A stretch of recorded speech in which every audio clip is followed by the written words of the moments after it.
30 seconds.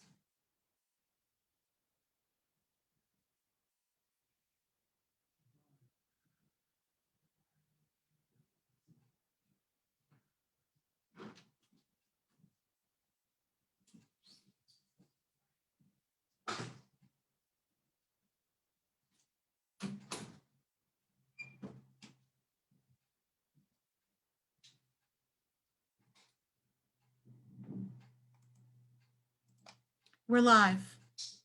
Let the people in, please.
Yeah.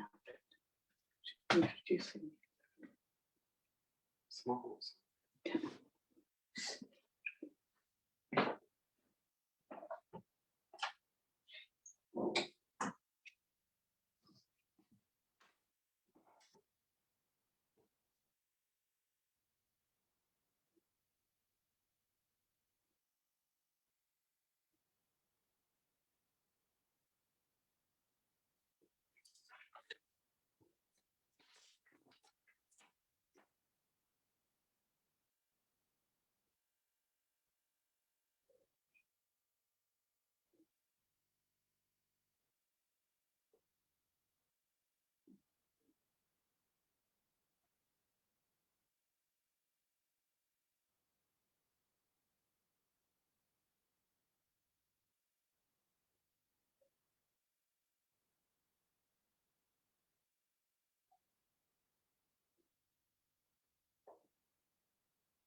Okay.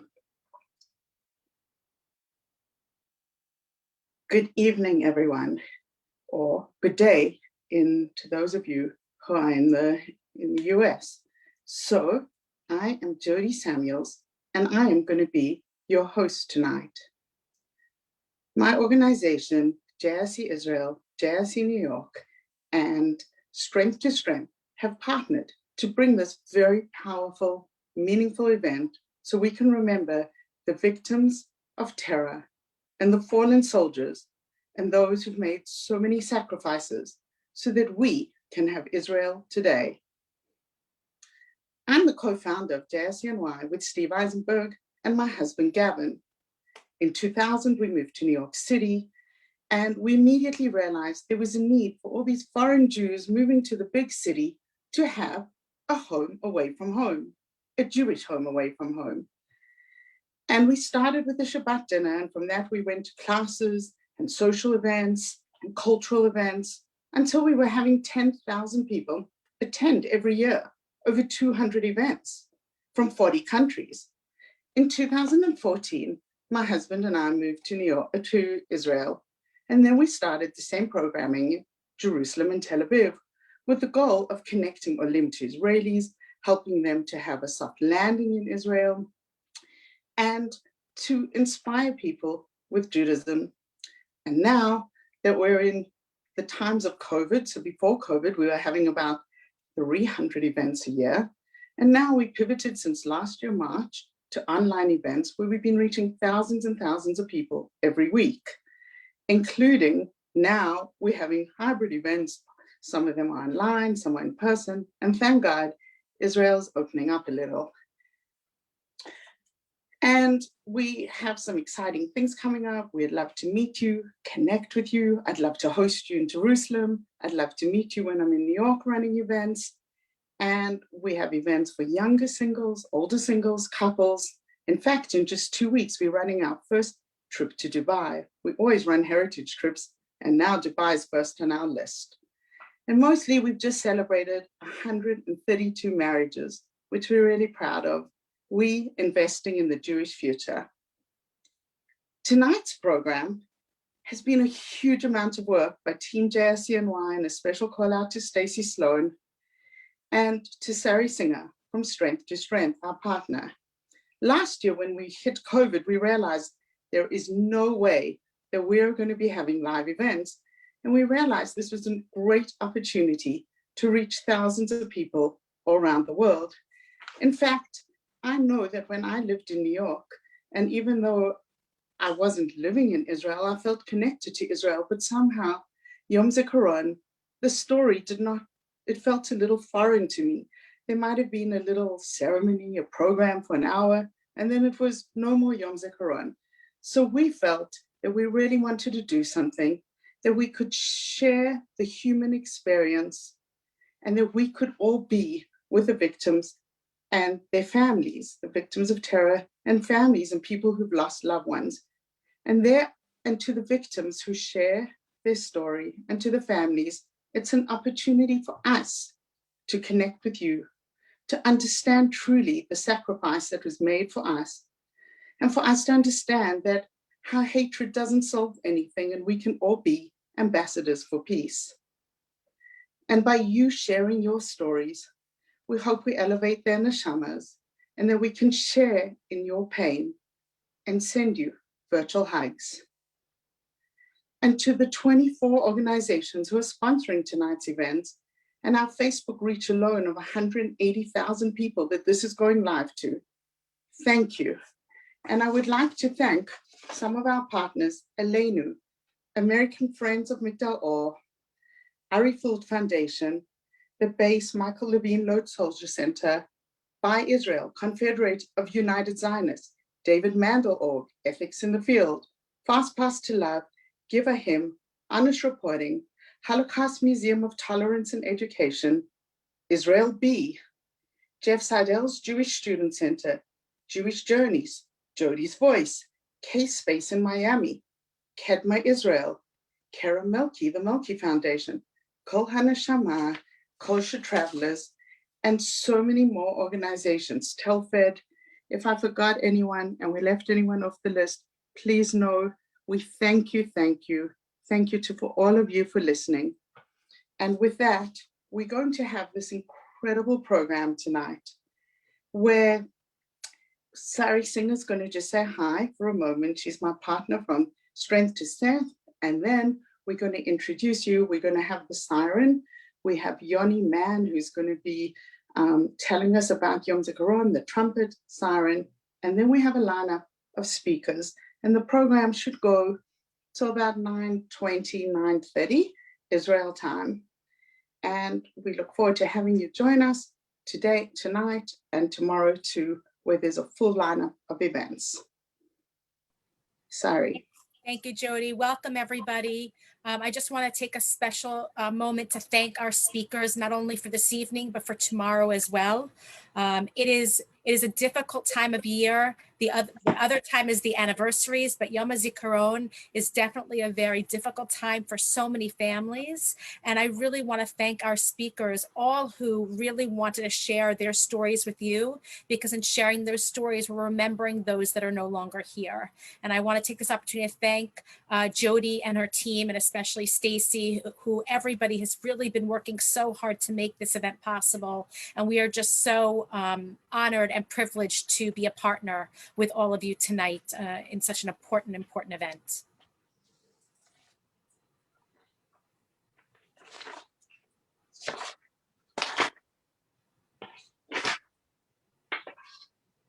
And now we're going to be having Yoni Mann in a few moments.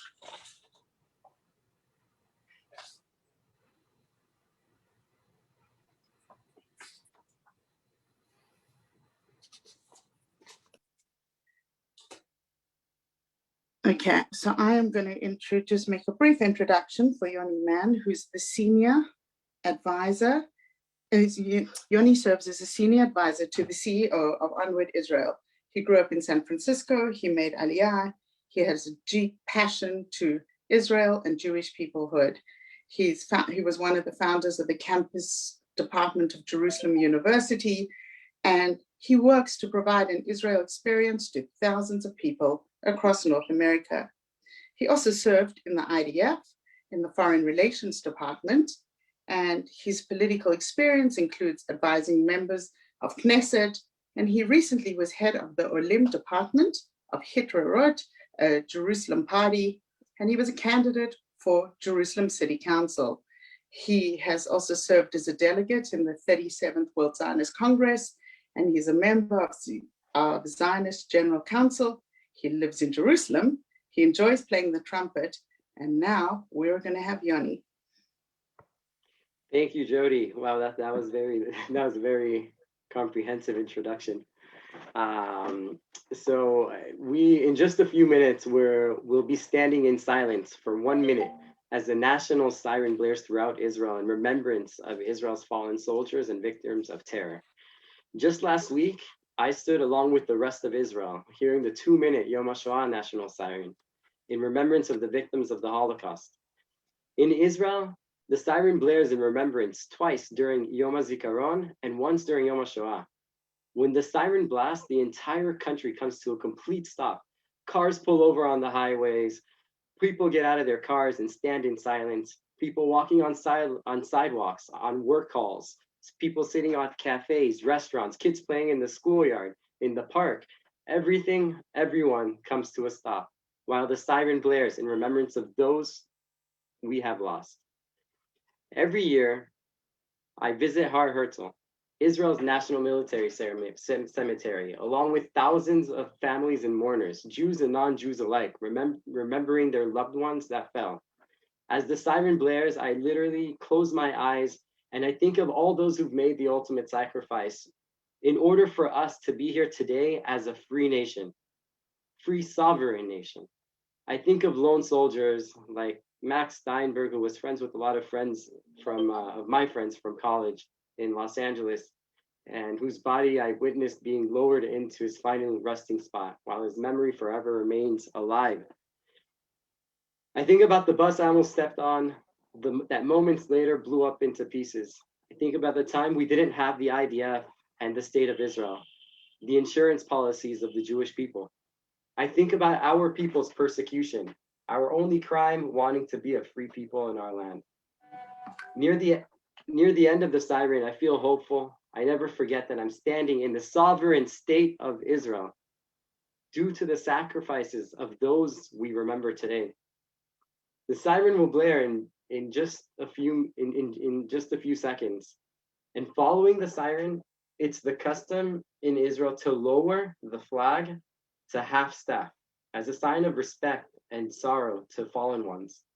This will be followed by the trumpet blast, which is usually played alongside the lowering of the flag. Every day we're so focused on our daily responsibilities and thinking about the future. For the next minute, let's really take a minute to reflect, to connect, reflect on the past, and really truly be present. This is the time to mourn and to remember those who have sacrificed for our freedom. After the siren, we'll hear stories that give meaning to those sacrifices that enable us to be a free people in our land. We are all asked to stand as we await the siren.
What was that?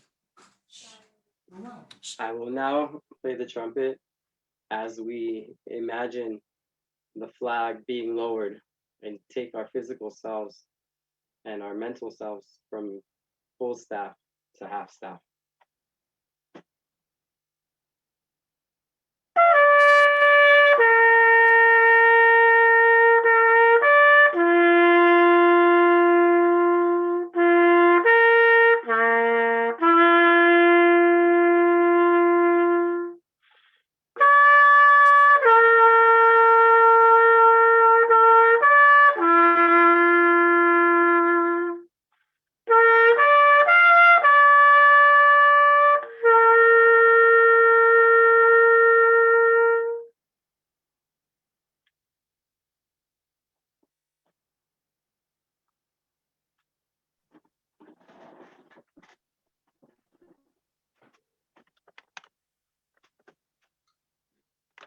Okay. And from that, we transition to our program, where we're going to start with our first speaker being Steve Eisenberg. So Steve Eisenberg will be, and Steve is my longtime partner in JIC. I invited Steve to come teach a class, and we didn't realize that over 20 years later, we would be reaching thousands and thousands of Jews through Torah classes, social events, cultural events, heritage trips, and dating programs.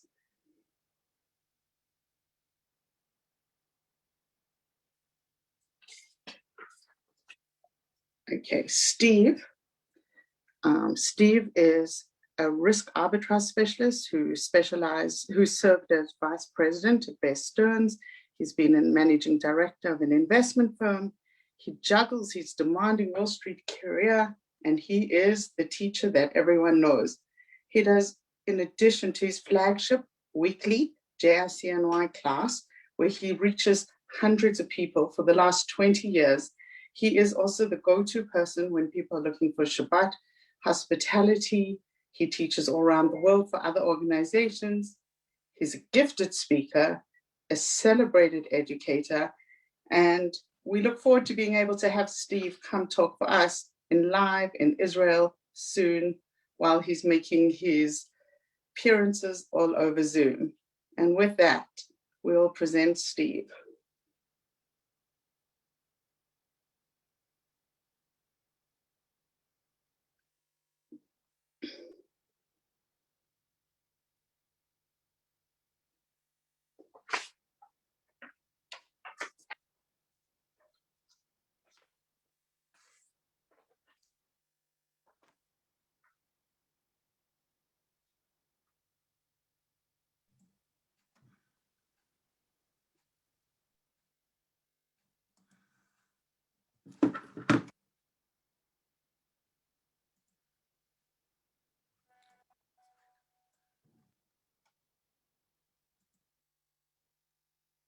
So to be a Jew means to remember, okay? They say that the French are amazing when it comes to food. The Italians are amazing when it comes to clothing design, and Jews, our thing is survival, but we do more than survive, we thrive. And I believe the vitamin of the Jewish people to survive and thrive is to remember. We have in the Parsha, which we'll get to, please God, in August, Ha'azinu. And the Pasuk says, Zachar Yemos Olam, that a Jew is obligated to remember one's history individually and collectively. This is the key to Jewish survival and thrival, that's the word. That we have the obligation to remember. We have Zachar Shabbos L'Kacho, remember the Shabbos. We have Zecher Yetzias Mitzrayim, that a Jew is obligated to remember the leaving of Egypt, because every Jew, the Torah is teaching us, is going to have their own personal Egypt, individually, collectively. And the goal of the Jew is to leave your Egypt, individually, collectively, to move on. And so, therefore, we also have Yom Zikaron. And where do we see this articulated in the most beautiful way?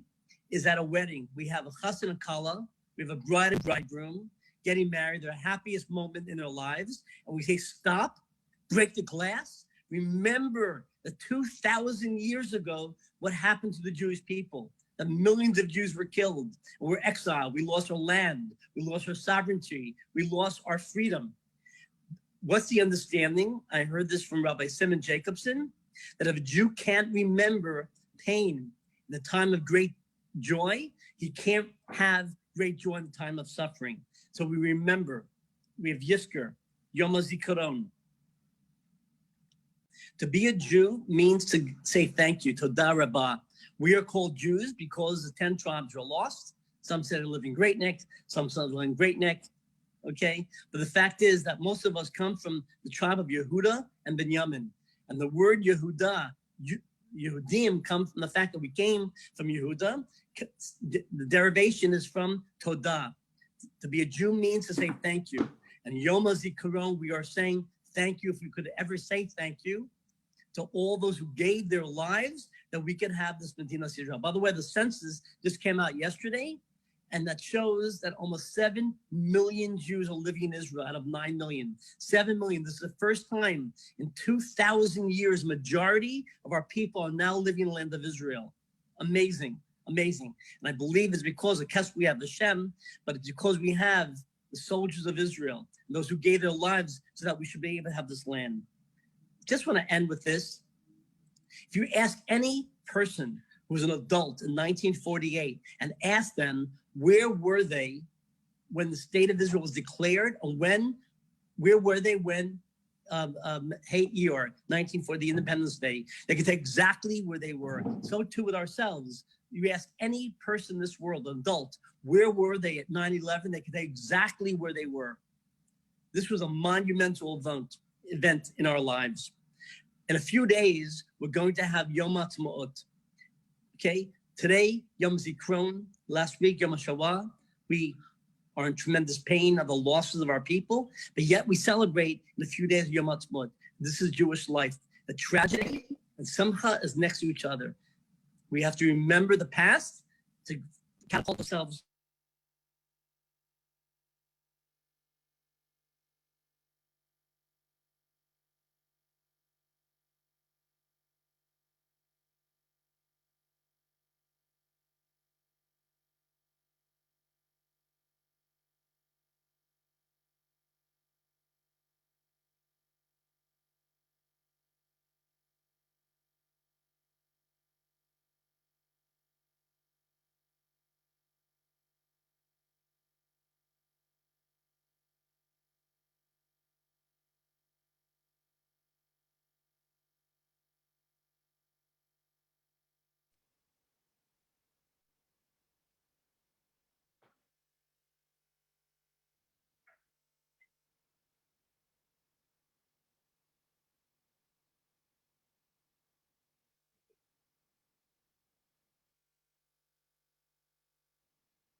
Guys, I think Steve froze. Can you hear me?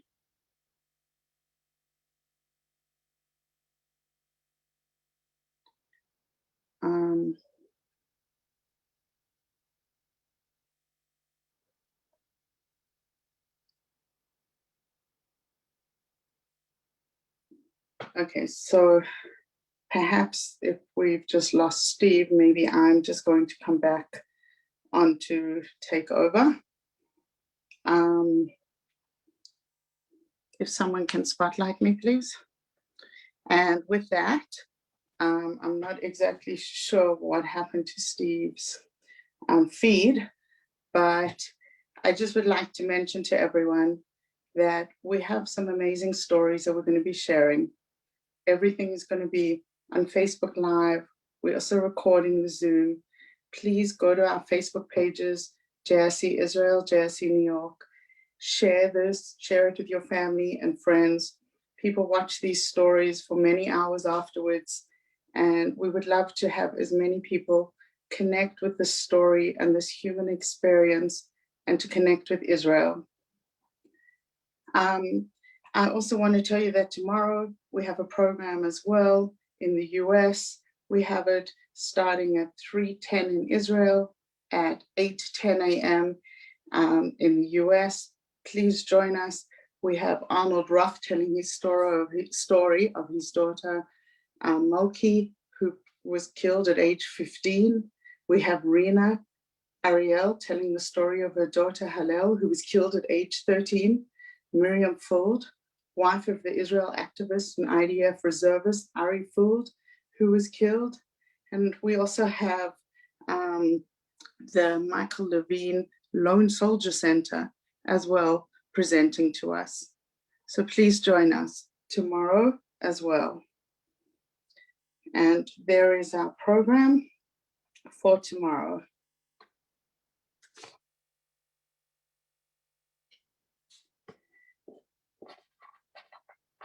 Okay, and at this point, I am guessing we are not going to be going back to Steve's thing. Maybe we will post Steve's talk at the end of tonight's event.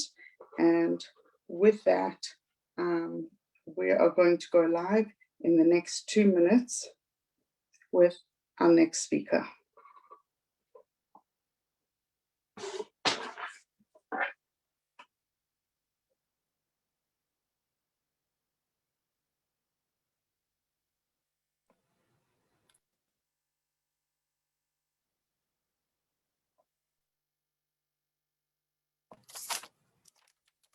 Sorry about that. I was muted.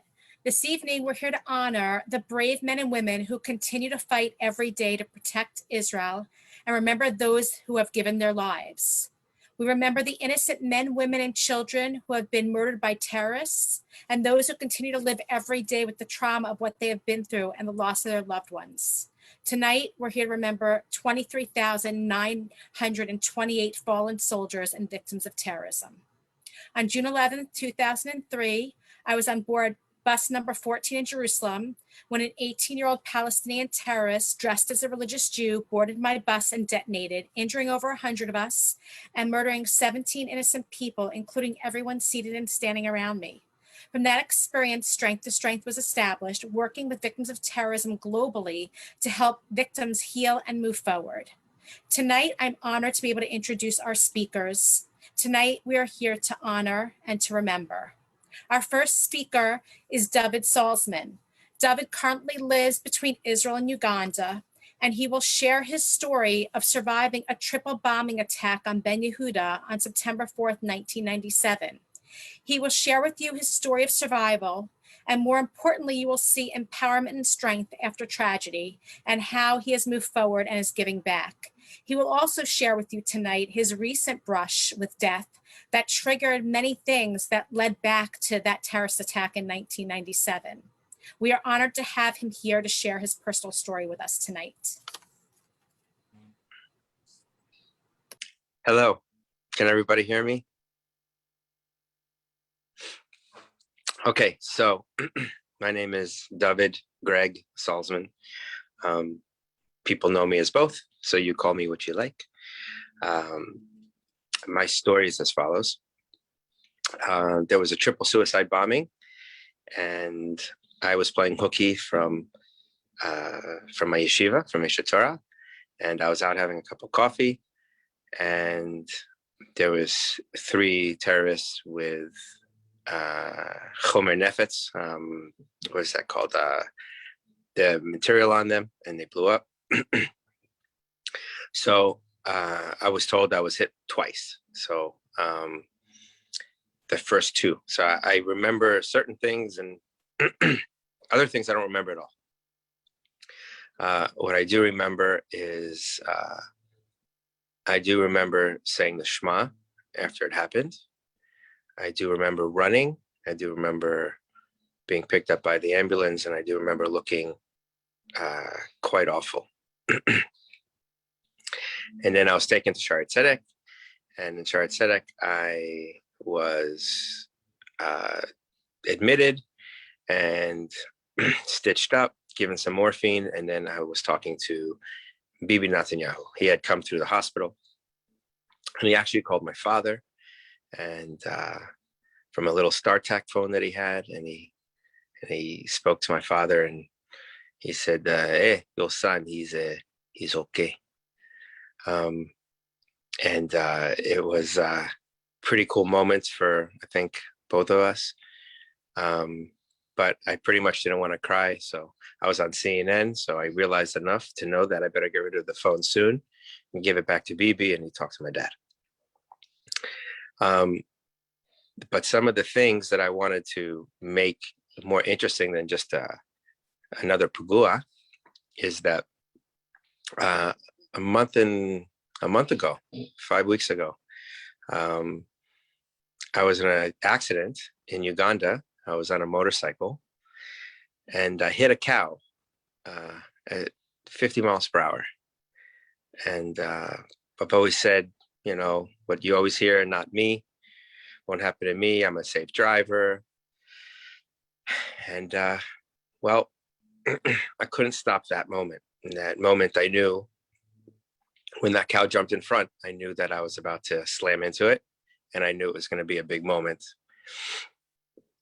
And it was, and it taught me something, and it brought me back to some of the same feelings I've had when I was injured 25 years ago. So what I experienced 25 years ago was something that people want.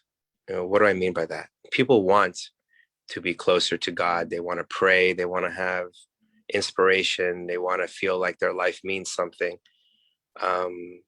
They kind of would wish to have another filter off the sunglasses, off the glasses taken off, where you can see Hashem's presence just a little bit more clear. So I think I got that one.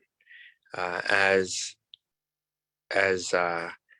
when if anybody's ever had a moment where their life was spared, they realize that there's also a moment of happiness when they are happy to be alive. They're happy to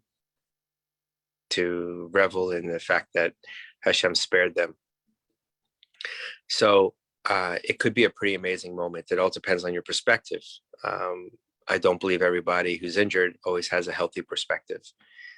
And I think that's dangerous for them. And I think it's hurtful for them. And thank God I was in the right place. I was coddled with lots and lots of friends and lots and lots of support. So for me, I never really had a chance to get upset or depressed. And I was only very thankful. And so last month when I hit this cow, you can see I've broke my hand here. So I had that moment of like, wow, this almost took me, and wow, I'm still here. That's pretty cool. So you might say, what are you doing in Uganda? So there's a thing where Herzl wanted to make Israel and Uganda. So we say, Lama lo Uganda. Well, it happens to be that during COVID, I had just moved back, did my quarantine, my bidud, and they went right into lockdown. I was like, I don't even have a house yet, not for me. And I had some connections. I'd spent quite a bit of time in Uganda, looked into certain business prospects and stuff like that. So while I'm there this last time, being a doctor, being a chiropractor, I have a lot of friends in the field. One of them is Dr. Bruce Kramer. He's a doctor from Florida, but lives in Uganda. And he says, hey, there's some space coming available. And so I took it. It's at the hotel in Entebbe, right across the street, really, really close to where the whole Entebbe raid happened. You can see it. So, yeah, okay, I went for it. Now we have a complementary medicine center. And then a good friend of mine now, his name is Ofek. I believe he's listening. He said, hey, I really want to do something with you. I see so much potential in Uganda. And now we're building a vitamin company. And then next thing I know, I have a tour company. So the dream of living in Israel, but having a business outside and not far away, we'll see how it goes, but it's so far so good. Anyway, back to the story, is that I'm in Uganda, and it's not a place you want to get hurt. It's definitely not a place you want to get hurt 6 hours from the capital where any hospital is. So what happened is, in the middle of the night, it would happen an hour before Shabbat, and in the middle of the night, I got rushed to the hospital in Kampala, and 6 hours in a miserable, very bumpy ambulance ride. And I could tell you that I had plenty of time to contemplate what just happened. And I know that this one, I remember everything on this one. I remember it's like slow motion. You can remember every thought, every little fraction of every emotion that you can have happens in these few seconds. And it brought me back to being inspired. It brought me back to being thankful, as if the gift that I had 25 years ago, being inspired and thankful for what had just happened and being alive and fortunately okay. Well, now I had the opportunity to relive that. So now I haven't had it once, but I have had it twice. And I think that's pretty cool. I'm at the stage of life where, I get to look back and I see what I've done, the mistakes that I've made. And we realize that sometimes we don't always make the right decisions, and Hashem gives us a little push forward, a little punch, a little bit of tough love. Anyway, that's how I see it. And from the bombing experience that I had, I was very fortunate because I let it drive me. I had a few years of some tough times, but after I got my head together, I kind of became fearless and driven and inspired. And that's how I ended up in Uganda, driven and fearless and inspired still. So it's just a big thing. The lesson I like to share with people, if there is a lesson or a reason why we share, is because when we realize what our neshama is and what we're made up of and our potential and what we want to do it, it's amazing. And the thought is always realize that Hashem is with you, he's with us, that sometimes you can learn your lessons or have your moments without actually having to go through the accidents. But the fact that we live through things and we live through them because perhaps we were Jewish or perhaps because we have an elevated neshama and we're able to handle it, because there's a part of me that thinks I was able to handle what had happened and I was able to process it and I was able to allow me to make me a bigger, better, stronger person in every way. So with that said, I hope to leave people with the thought of realizing that this is supposed to be inspirational and uplifting, and there's always a positive out of every negative, and to let it drive you and make you bigger, stronger, and better.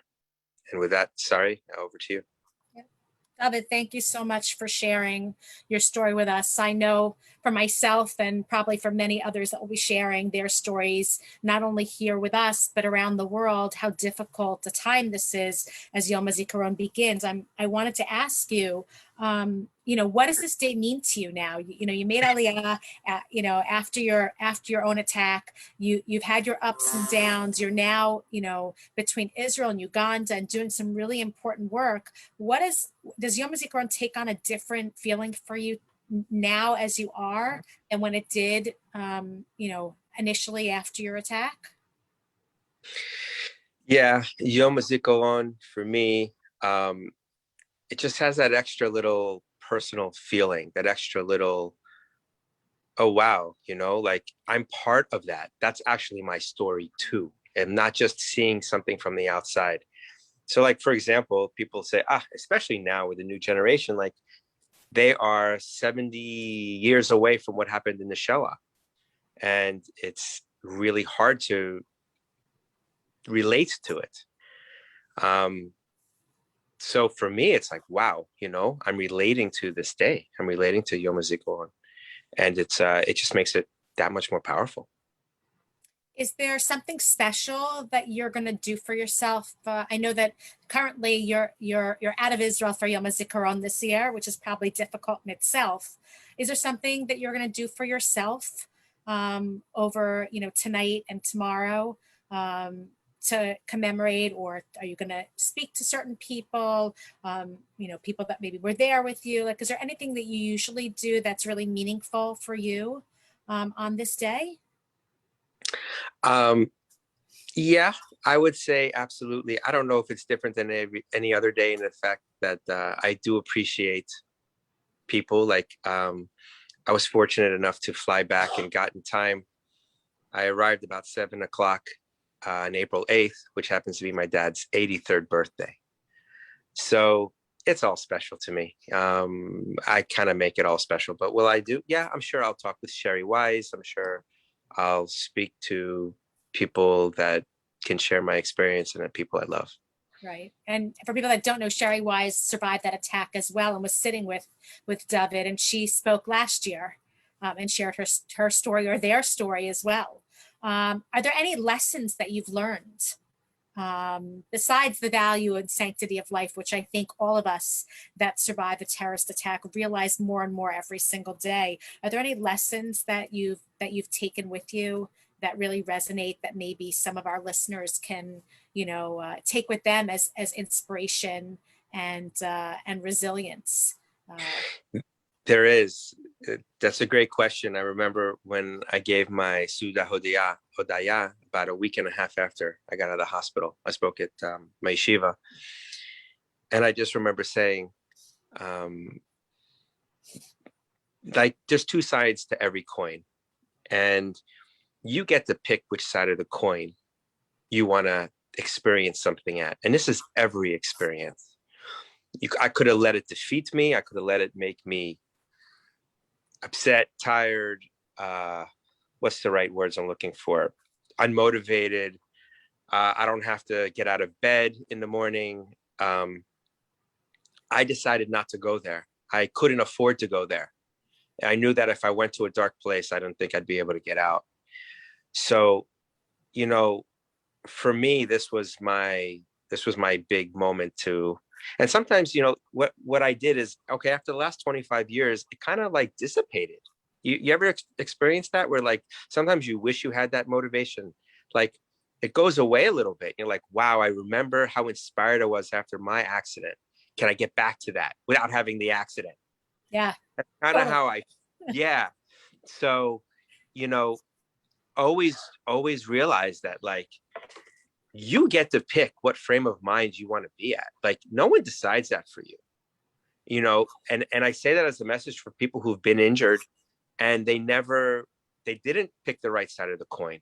Well, flip that coin because it's your choice. Like you don't have to let it defeat you. And I That's my think big message. we've seen that so much this year on, you know, not only, you know, those of us that have been impacted by terrorism, but really the world of how we deal with difficult things and trauma and life situations. And for those of us that have been impacted, this is like the double part of it. We've already gone through the things that have happened over the last year. We're almost like going through it again for a second time.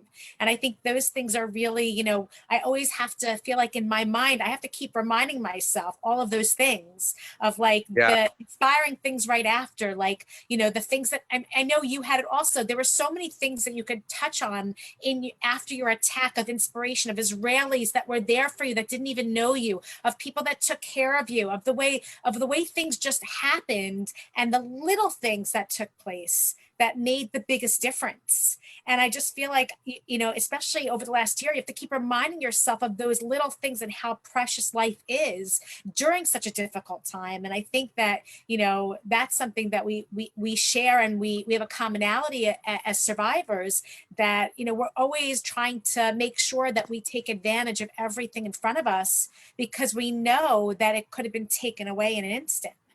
It sounds so cliche, but people always say, hey, value life at any moment. You know, life can flash in an instant, it could be taken away. And, you know, that's true, but that doesn't always motivate you. You know, it's like, okay, great. We all heard that from somebody, but then to actually experience something and then to go through it yourself and then be on the other side and be like, wow, totally. I just lived through that. So I just lived through it again. Yeah. I mean, I hit a cow at 50 miles per hour. Only you. Yeah. So I don't recommend it. And I don't know how, I'll be honest with you, I could have been a vegetable. I could have been, I mean, I walked away with a broken wrist and scratches. Don't ask me how this happened.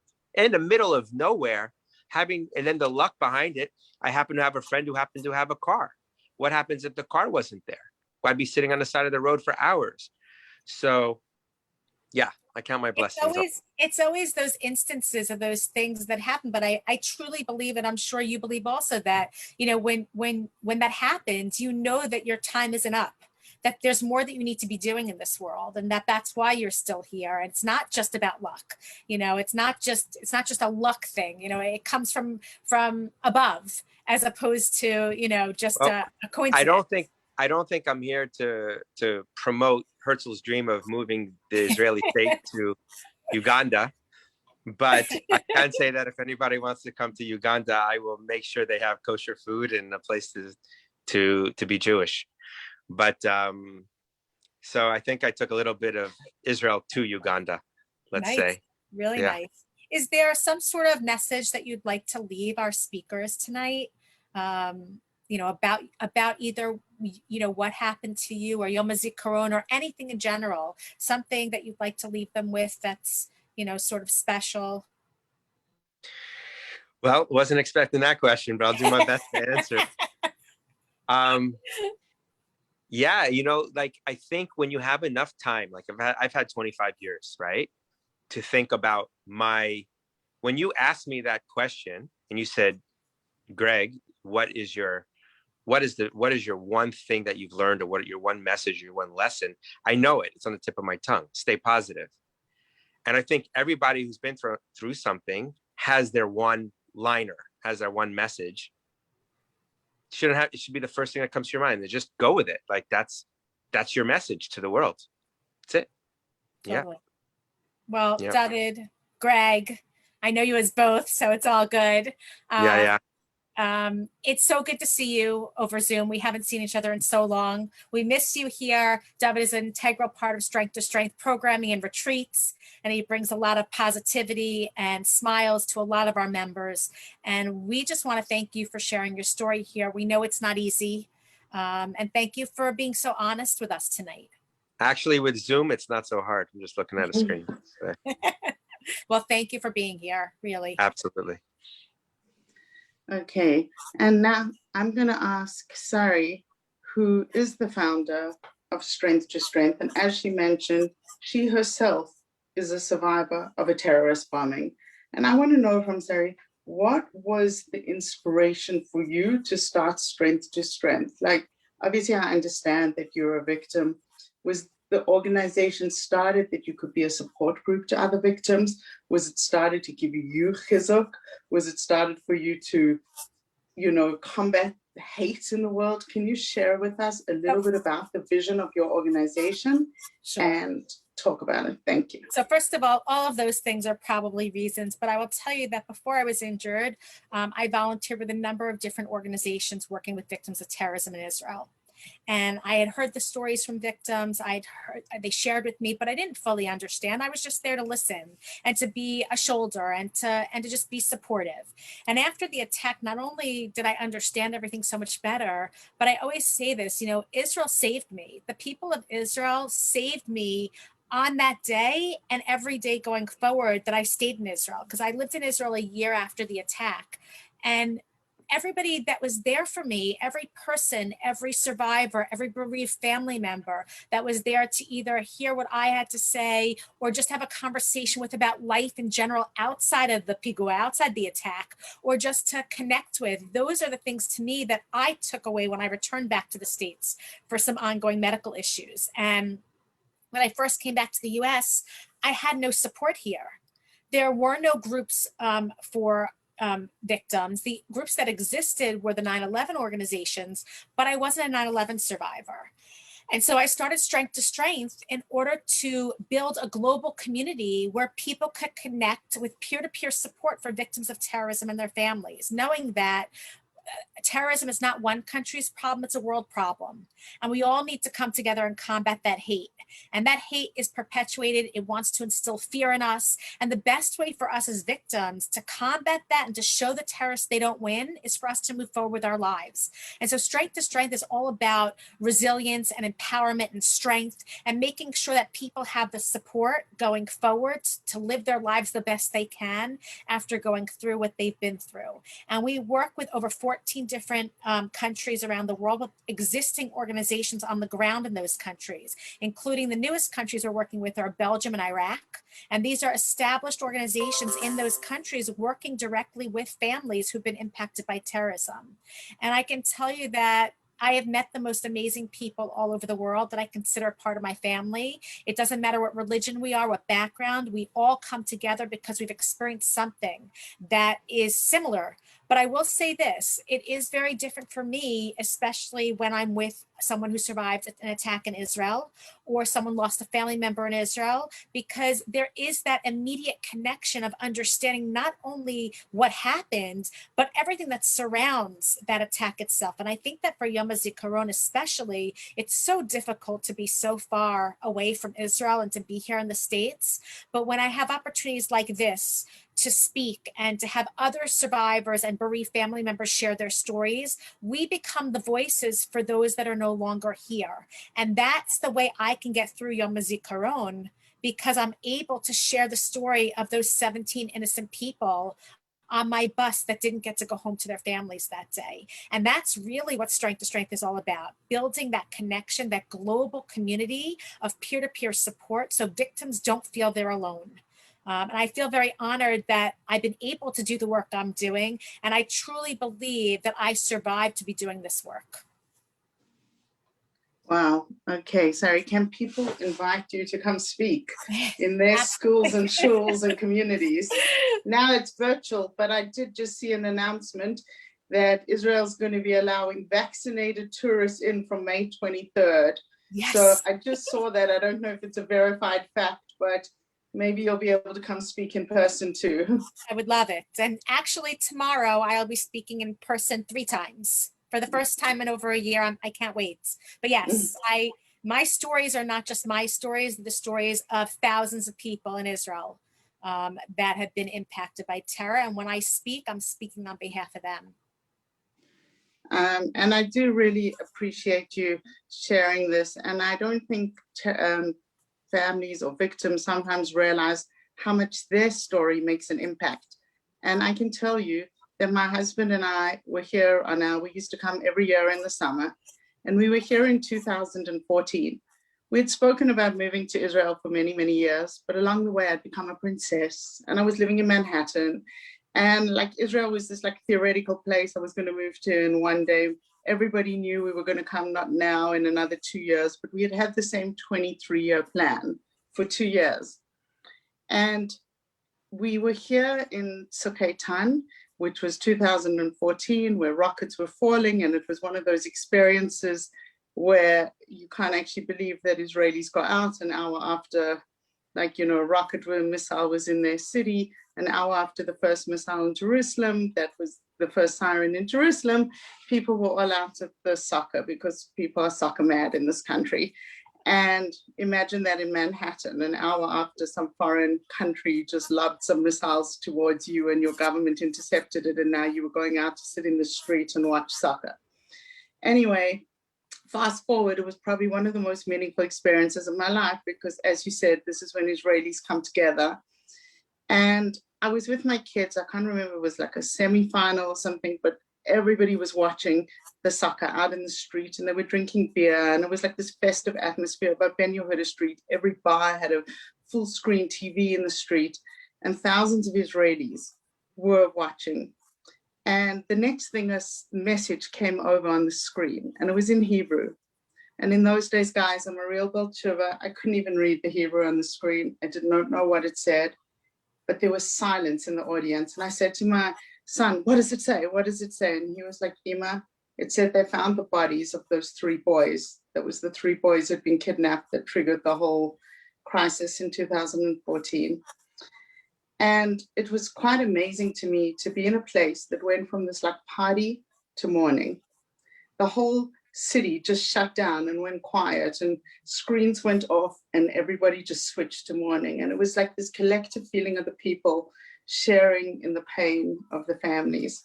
And it was that moment that I realized I wanted to live in a more meaningful society. And that was when I made the decision that I was going to move to Israel. And after 23 years of being a princess, I came home to my husband and I said, "Guess what? I think we should move to Israel." So, you know, unfortunately, and I did share this when I interviewed family last year, and I did tell the shearers when I spoke to them how this story really impacted my decision to live in a place where people really care about each other as a people, as a whole. And I thank you, Sarah, for sharing. And I thank you, David, for sharing. And I actually knew David, or I knew him as Greg for so many years, but I just never ever knew that he was a survivor. So you always have a smile on your face. So thank you for always being so positive. And with that, we are going to prepare for our next speaker. And just a reminder to everyone, this is on Facebook Live. Please share it. We always see that the views continue to go up for a week afterwards. because people like you share it, like, comment, and please note that tomorrow the program continues. And up next tonight, we have Shahaf Segal, an IDF soldier and a war hero. And then we're going to have Sari, our one and only Sari, share her personal story. And with that, we're going to break to Shahaf. So I'm just going to introduce Shachaf. First of all, Shachaf, welcome. Thank you for joining us tonight. It is a true honor to have you here. While you don't think this and at all, I will say it, you are a true hero. And when Shachaf and I initially met, we instantly connected. He served in a special anti-terror unit, and he's going to talk a little bit about that. During Operation Cast Lead, his staff sergeant, Dvir Emanuelov, was shot and killed, and Shachaf tried to save his life. And in trying to save him, he was wounded himself severely. He almost lost his arm, and he's going to share a little bit about that with us. Since his surgeries, I don't know how he does it. He's Superman. He completed his law degree as well as his MBA, and I am very, very excited. I'm not excited that he's going to be leaving Israel. He knows that, but I am excited that he will be attending school either at Columbia University or Georgetown in the fall for a master's in public policy.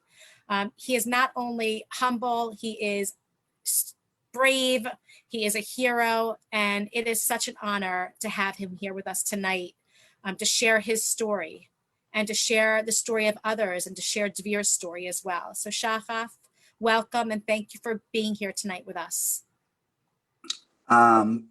Thank you for having me. Sorry, thank you for your kind words. Really oversold it. Now they're gonna expect too much of me.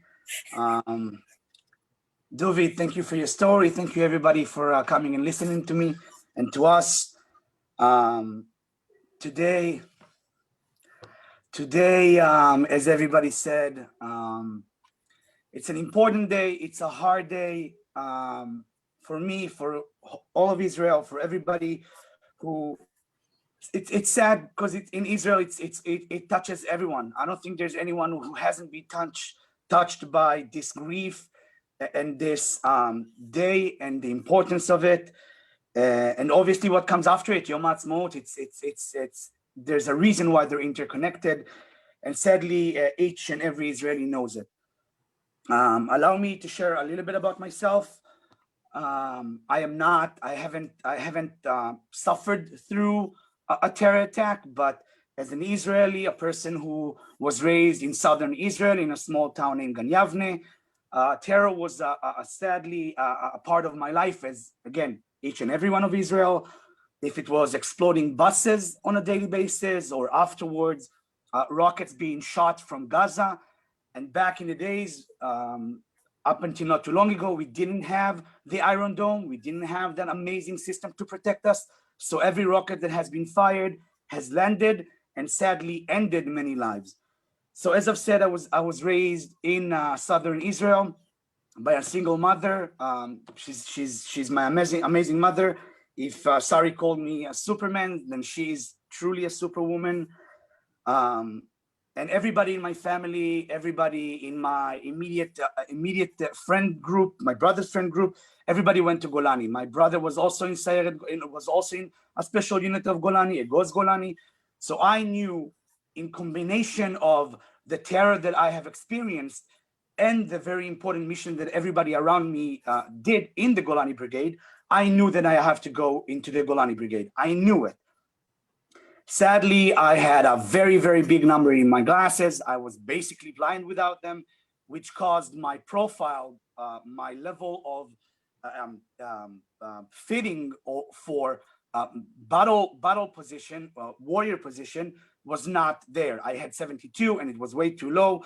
And from the age of 16, I had every test at the age of 15, because every kid, basically kid, a 15-year-old, 16-year-old teenager, goes to the army and goes through a checklist to see where he'd be fitting in the army, and he needs to fill out his where does he want to serve. In my days, today it's online. In my days, it was written, and they give you 3 options. And none of my option was Golani, but I wrote 3 times. Number 1 choice Golani, number 2 choice Golani, and number 3 choice Golani. So I fought basically from the age of 16 to arrive to the Golani Brigade. Obviously, I didn't receive the Golani Brigade, so I refused an order. I basically stood in front of my first day in the army, brand new to this whole system.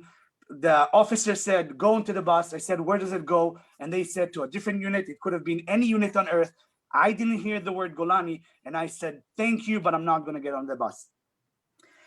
And obviously, I got screamed on and yelled on, and how dare you refuse an order? You barely been 5 hours in the army. Who are you to say no? And I said, listen, I respect everyone, but I need to get to Golani. Do you know what happened if I'm not going to get into Golani? I'm going to eat Shabbat dinner outside. It cannot happen. I need to be in Golani.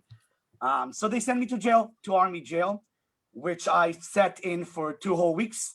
And after 2 weeks, they understood I'm a little bit Michigana, and it's good in Golani. Everybody in Golani is a little bit off his rocks. So they said, okay, so he's a good material for Golani. Great, let's send him over there. I signed a waiver for 3 or 4 months to get to the Golani Brigade.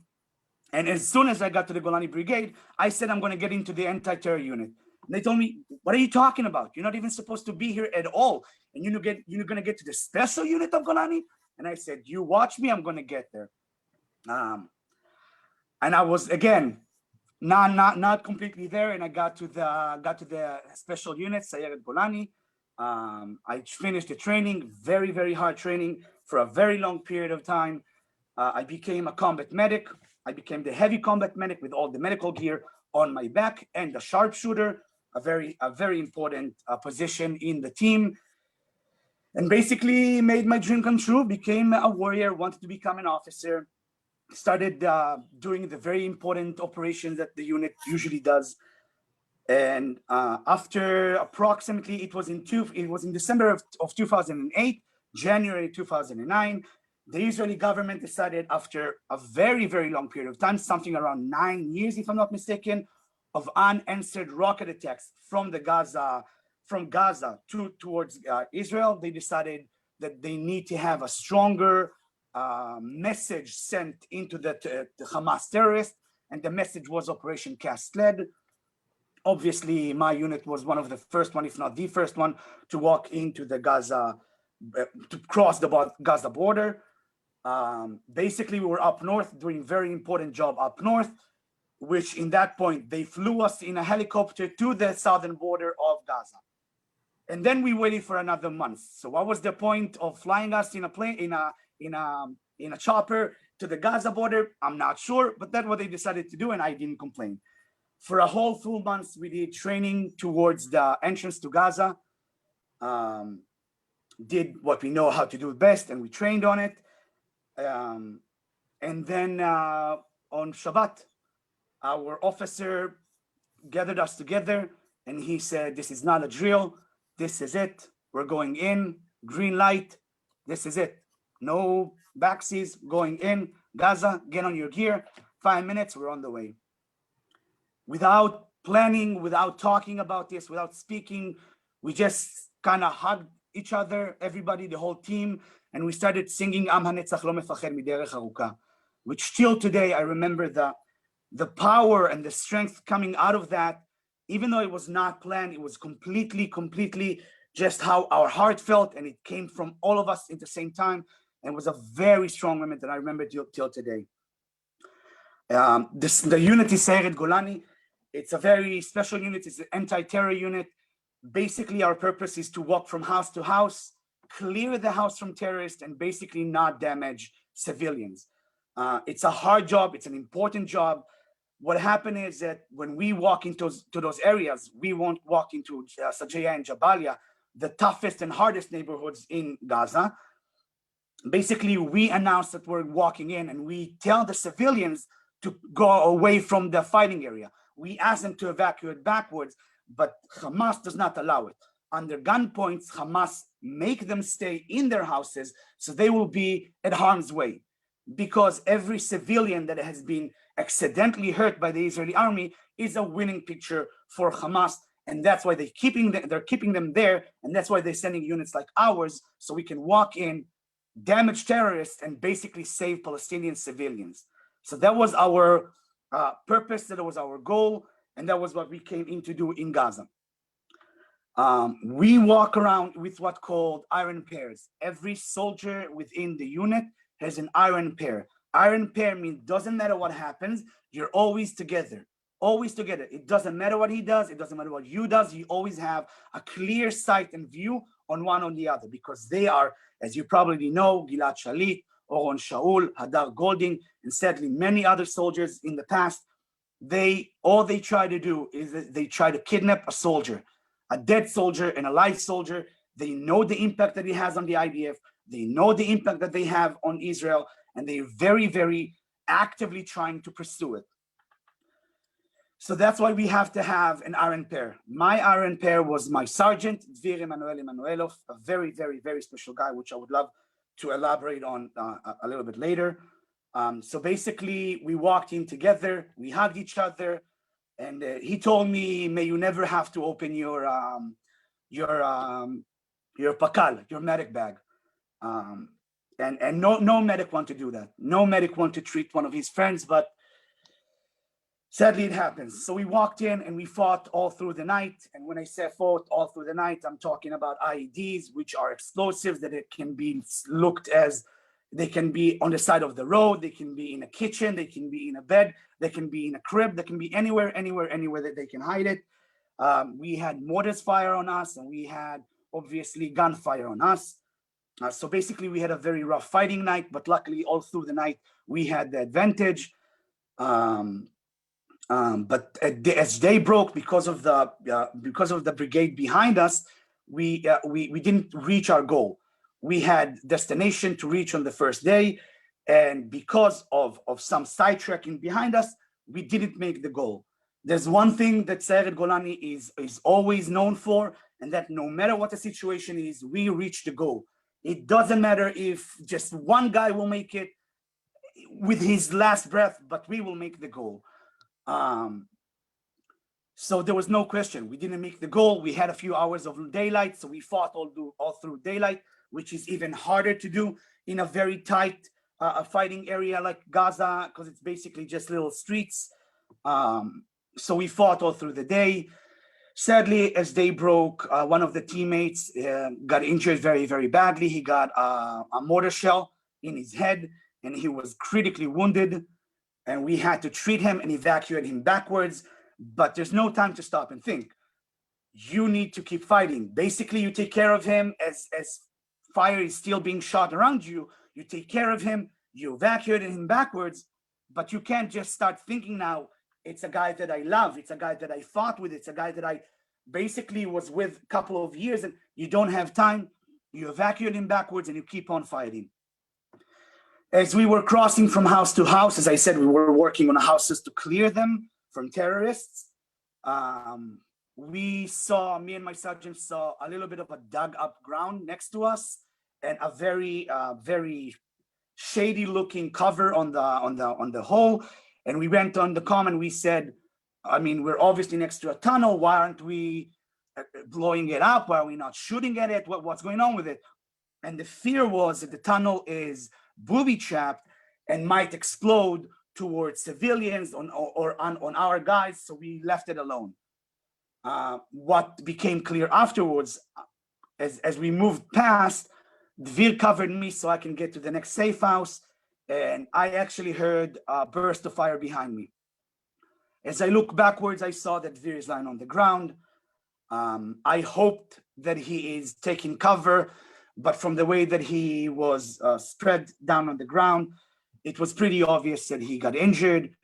At that exact moment, the fire became much more severe, if it's mortar or if it's gunfire. And I ran to save him. I was firing my own weapon to defend myself. And my plan was to get to him and pull him to safety and try to take care of him. Sadly, at that point, I got shot from a sniper with a very big round. I got shot straight in the arm, in my left arm. And basically, I could not do anything from that point on. My teammates pulled me to safety, took Dvir to a different location. And what became clear to us later is that there was a person, there was a terrorist waiting within the tunnel. The tunnel was dug in an L-shaped form towards the entrance, towards Inter Gaza. So they obviously waited for the last guy. They obviously waited for somebody who would not be observant and would not look at Dvir. They shot him 4 times in the head from the tunnel, and they tried to kidnap him into Gaza. Sadly, Dvir died. Luckily, probably because of my fast reaction and my teammates' fast reaction, they could not kidnap his body. And he is today, thankfully, the small parts of that we can thankful for is that he is buried today in Israel, in Mount Zion, in Mount Herzl, and they couldn't kidnap his body. This was the end of my fighting career. I was supposed to go and become an officer after Operation Cast Lead. Sadly, due to severity of my injury, that was not an option anymore, obviously. In the beginning, I really wanted to come back to the unit. I wanted to do everything. I didn't quite understand my situation because it was very hard to comprehend the fact that a minute ago, I was a super soldier, I was a special soldier, and suddenly I am everything but that. And it was very hard for me and on me to accept, but I switched my recognition. Yes, I'm not fighting for Israel, but now I'm fighting for myself. Now I'm fighting to get back to life. Now I'm fighting to become the more complete person as I can with the injury. It took me 5 years of rehabilitation and constant surgeries to bring some sort of a normal operation to the arm, which is, it's good now, thank God for what we have. So 5 years of complete rehabilitation. During that 5 years, I did everything to contribute to Israel in just different methods. I spoke for Israel, I represented Israel. In 2011, I had the chance of speaking in AIPAC and represent Israel and my wounded brothers, which was a great honor for me. After 5 years, I've decided that that sort of rehabilitation is over, it's done, and I need to find a different outlet to rehabilitate myself, to build myself as a person. I've decided that I'm moving on to start studying. I studied in 4 years. I did my LLB and MBA together, which was rough and tough, but not as hard as boot camp in Golani, so it's fine. After that, I did my internship. I did my internship in law at a very special agency called Israel Anti-Money Laundering and Terror Financing Prohibition Authority. It's harder to say than actually work there, but it's a great place to be, and I really loved the job we did, the work we did. To me, that work was somewhat of a closure. I started my adult life fighting terror with weapon in my hand, with gun in my hand, protecting Israel, and I started my professional life as fighting terror with taking money out of their pockets, which I don't have time to elaborate, but if you really want to damage and hurt and dry terror organization power, is taking away their money. Guns cost money, terror costs money, and when you dry those wells of money, you really damage them. So it was kind of a closure for me. And I did my bar exam. I completed my bar exam. I am a lawyer in Israel. Sadly, after that, my mom got very, very sick and very ill. She got pancreatic cancer. So I stopped everything in my life to take care of her. Thank God today she's much better. She's with us. She's strong. She's getting stronger by the day. And I've decided I'm not done with studying. I wanted to better myself even more. And I wanted to achieve a greater goal, a stronger goal. And I've decided that I want to do a second master's in the United States, in the US. I've applied to Columbia, Georgetown, Duke. I got into all three. Columbia and Georgetown now are my go-to schools, which I'm still contemplating between. And that's another achievement that I have, a notch on my belt that I really want to continue and finish the whole way. So nothing can hold me back. Nothing can stop me. Every time when people said you can, every time when doctors said to get rid of that hand. When I was in the operation room, I was still awake, and the doctor spoke above me and basically said, you know what? Let's take away the arm. It's done. It's just hanging by thread. It's just a skin. Let's cut it off and he'll move on with his life. And I was still awake and I was like, no, let's not cut off the arm. Let's keep it. And he was very startled. He didn't saw that coming. He thought I was done, but okay, well, let's do it. And for a very long period of time, the hand was completely dead, completely done. And after 8 months, I had the slightest movement in the arm. And for me, it was the greatest victory because I knew from that point on that A, I was right, which I love to be, and B, and I knew that there's a chance. There's something to save here after 8 months of completely dead arm. So for me, that was a tremendous victory. So enough about me. I think I've spoke way too much about myself. Allow me to say 2 things. First, about Dvir. Dvir was an amazing guy. Sorry. Dvir was an amazing guy. Dvir was a sergeant. Dvir came from a more veteran crew. Dvir nursed his dad. His dad actually passed away from cancer when he was a teenager, and he nursed his dad till his last day. Dvir did not have to go into a combat unit. He insisted on serving Israel the best he can, and the best he can was on the front lines in the most elite unit that he could achieve and serve his country. When we walked into Gaza, Dvir sent, he and his mom had an agreement that he would let her know in a way. He cannot tell her that he goes into battle, but he would send something that she will understand that he's going in. Dvir texted her, we are going to bring back the honor to the Israeli state, because after 9 years of no response, that's what he thought. We're going to protect Israel and respect Israel and its citizens. And that shows you who Dvir was. To me, Dvir was this amazing smile. You can write his name, Dvir Emanuelov. The first thing, oh, maybe you saw it in the fire, I'm sorry. The first thing that you see and recognize about Dvir, that amazing smile, the smile that when you see it makes you want to smile yourself. And I can tell you that in the hardest times that I had in training or in combat, Dvir smiled at me, and he was always smiling. At the hardest points in life, Dvir smiled. When you had no reason to smile, Dvir smiled. And that made me feel better. And he always had a good word, and he would always volunteer. And somehow from his vest and jacket, he always pulled something sweet for somebody who was just a little bit down and upset. Always had a little a candy, a little treat, a little chocolate, something that you can eat and make you feel a little bit better. Until today, people are coming to Dalia and telling her amazing stories that nobody knew, even about my own teammates, things that Dvir did in Setter, in confidential ways that nobody would know. And that's how Chesed is actually done. So Dvir is really an amazing, amazing, amazing guy who insisted to come and fight. He was supposed to go into his officer school without seeing any battle.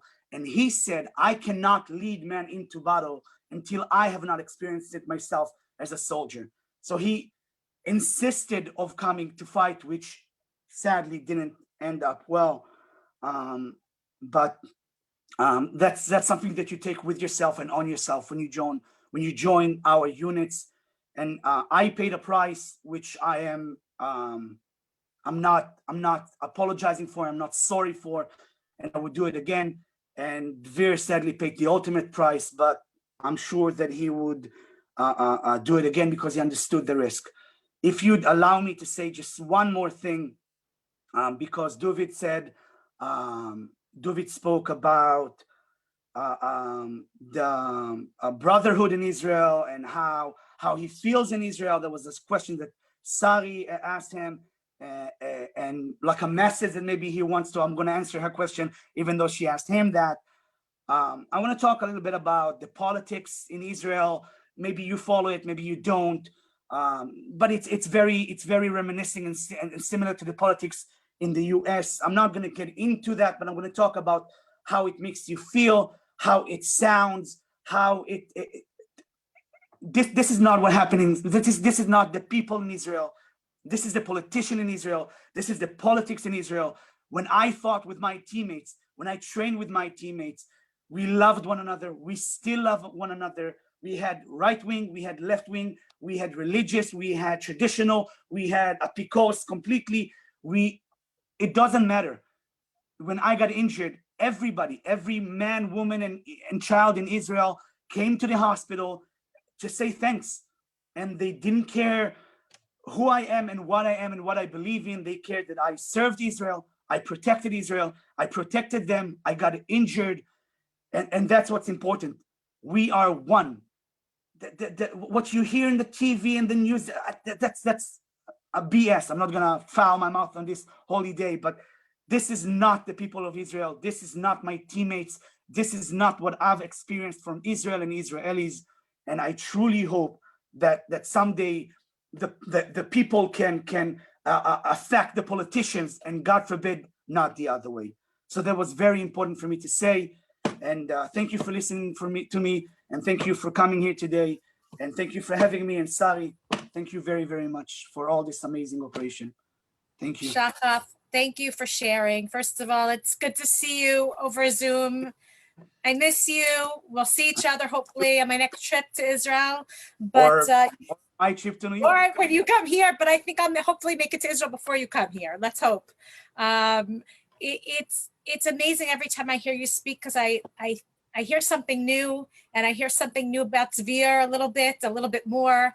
And I know how difficult it is for you to talk about him. I know how important he was to you, and how much you looked up to him, and what a strength he was for you. And I think I just want to end this off on just a question for you to answer to everybody is, as you're sharing your story here right now, just on Yom HaZikaron itself, do you see the members of your unit? Do you see them specifically on this day?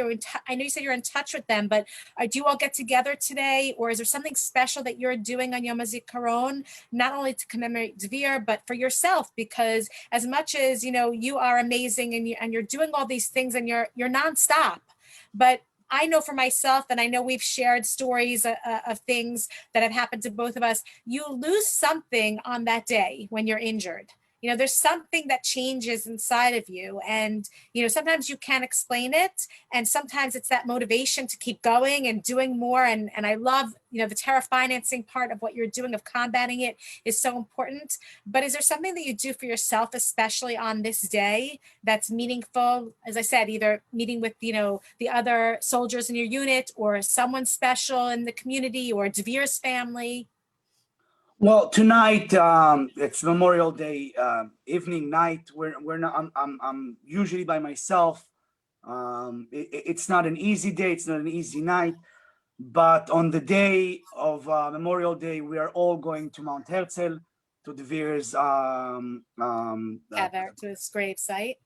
Yeah, to Dvir's gravesite. His family is there. But basically, if you ever been in Mount Herzl on Yom HaZikaron, it's all of Israel is there. Everybody is there, except for, sadly, Corona time, which was last year, and this year is going to be the same. We're not going to come to the gravesite, but basically each and every year, everybody from my team, everybody from Dvir teams, everybody from Dvir's family will get together in his gravesite.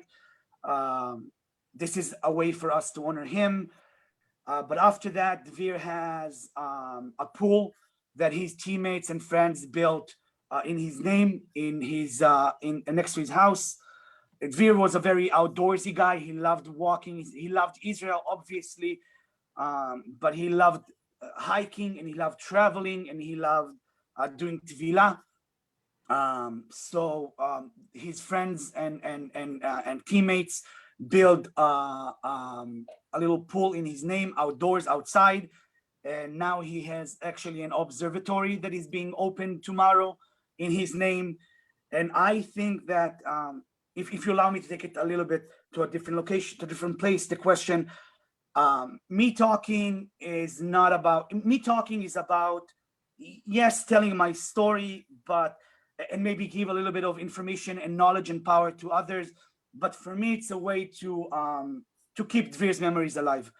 If anybody would look up his name, if anybody would just look at his picture, if anybody would think about him just another minute, that's another minute that Dvir is alive, his memory is alive, the message that we have, the good that he did on this world, on this earth is alive, and it's very, very important.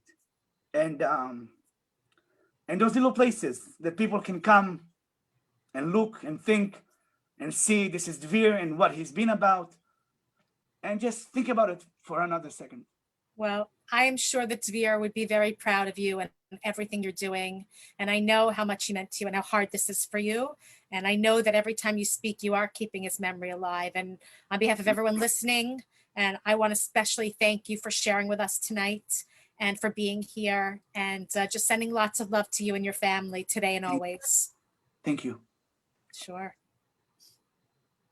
Okay, thank you, Shahab, for sharing that with us. And maybe sometimes Israelis don't realize how impactful these stories are to all of those of us who live far. And, you know, as someone who moved to Israel, I'm always still astounded at the fact that I can go to shul, to synagogue on a Friday night, and my kids will play in the garden of the synagogue, or my kids will walk around at B'nai Kiva and hang out there, and that there's no security. And we only know, like, I've traveled to 87 countries, I've been to 67 Chabad houses, and we always see security everywhere in the world, wherever we travel. In fact, I have a daughter with special needs, and we were, I can't remember which country in Europe, and there was a whole, maybe it was Italy or something, and there was a whole battalion of soldiers. There was like a tank outside, and there were soldiers. And my daughter at the time was 8, and she said, Ima, she's like, why do we have to have soldiers here? So I said, well, because we're Jewish. She's like, why do they hate us? Because we're Jewish. And I said, you know, I was trying to explain to her in a very limited way. And she's like, Ima, that's why we have soldiers in Israel, to protect us. And honestly, I never ever forget that blessing. When I look at my kids, I never thought, coming from a city like New York City, where we like helicopter our children, and I would never imagine that I'd be letting my kids hang out at 2 o'clock in the morning, or that my kids would be standing outside a synagogue with no security guard. And we can only do that because it's of people like Shahab and their service that make not only Israel safe, but Jews all around the world that give us the security. So I can only say thank you, and hugs from all of us, the virtual hug from the collective Jewish community.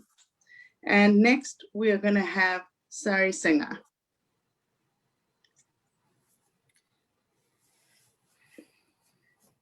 So I will be interviewing Sari, and so that everybody knows, Sari's always been a personal friend of mine, but you know, sometimes, like, and I knew what she did, and she's spoken for many times for my organization in New York, but there was this moment, and anybody who lives in New York and you've done these share rides of Via, I was in a Via, and Sari landed up sitting next to me in the Via.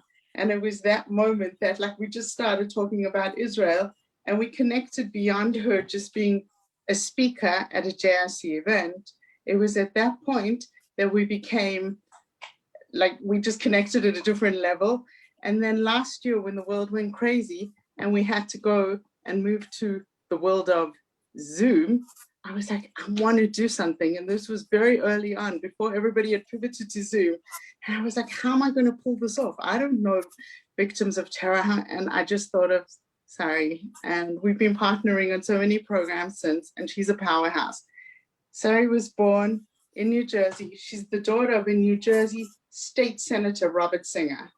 In 2003, she was on the bus number 14 in Jerusalem when an 18-year-old Palestinian, dressed as a religious Jew, boarded a bus and blew himself up.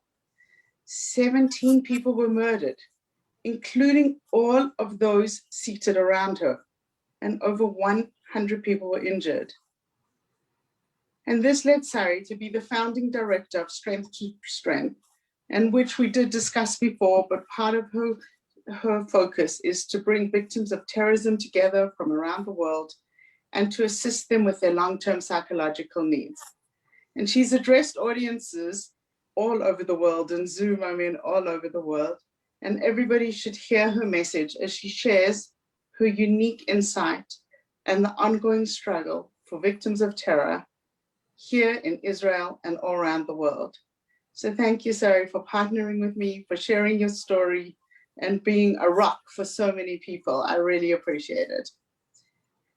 And I have a question for you, because we're almost at the 18-year anniversary of your terror attack. What goes through your mind? How do you feel 18 years later? Do you ever get past this? Do you move on? So first of all, thank you for the kind words, and I remember that cab ride where we both ended up in the same share ride together, and we were just talking, and it was a huge surprise. It is going to be 18 years in June, and sometimes it feels very surreal. Like sometimes I feel like that could not have happened to me. How could something like that have happened to me? But I know it did. And I will say this, I deal with it every single day. It never goes away, but it's how you cope with what's happened and move forward that determines how you're going to be. And, you know, I always say that I had no control over what happened to me that day. I only have control over how I live my life going forward. And I want to live that life spreading love and kindness, the opposite of what that day was all about. And it is hard sometimes to think that 18 years ago, I was living my life in Jerusalem. I was meeting a friend for dinner. I boarded a bus that I had never been on before, and that someone so young boarded that bus strapped with explosives to hurt and murder innocent people. He was actually the 8th kid that year that had been recruited by Hamas from a Palestinian soccer team. And I think of the fact that they were children, they were kids. They should be on the field playing soccer. The soccer field should not be a place where these young people should be radicalized and indoctrinated into carrying out attacks. And so every year, and really on the bigger years, you know, 10 years, even the 15-year anniversary, but 18 to me, Chai, it is so, for me, that 18, you know, we talk about 18 is life, Chai. And so the Chai anniversary for me is probably going to be very different than any other anniversary, but it's about understanding that the purpose that I still have here and making sure that I'm doing all the things that I can to help others. And I always say, like, Israel saved me. I'm giving back what was given to me by helping others around the world. And sometimes I feel like I get more out of it in helping others and in interacting with other victims than I think I'm giving them. And I also believe that, you know, there are so many lessons over, you know, the years that I've learned and people that have impacted me in such positive ways. And it could be, if you look at the speakers lineup from tonight and tomorrow, every single person that is speaking this year is somebody who has made an impact in my life in a very personal way. You know, I know these people for many years. I've spent time with their families. I hang out with them. We don't only talk about what happened to us. We share the good times, the bad times, and everything in between.